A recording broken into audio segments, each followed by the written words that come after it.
Every few years, a ship's journey pauses. Not because its work is done, but because its next voyage depends on what happens next. After thousands of hours at sea, the vessel arrives at the shipyard carrying the effects of constant operation, harsh weather, and time.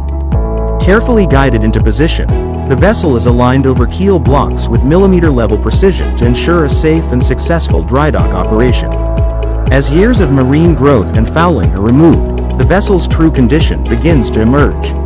With the hull exposed, surveyors inspect every critical component, from steel thickness and structural integrity to propellers, rudders, and underwater systems. The findings tell the story of the voyage. Engineers begin repairs, renew steel structures, overhaul equipment, and restore critical systems. Fresh coatings are applied to protect the vessel against corrosion, fouling, and the relentless conditions of the marine environment. Equipment is reinstalled, systems are tested, and every function is verified to ensure operational readiness. As water returns to the dock, the vessel regains buoyancy while engineers perform final integrity and leak checks. The vessel leaves the dock and returns to open water, where sea trials confirm performance, safety, and compliance. Today's dry docking is more than repairs and inspections.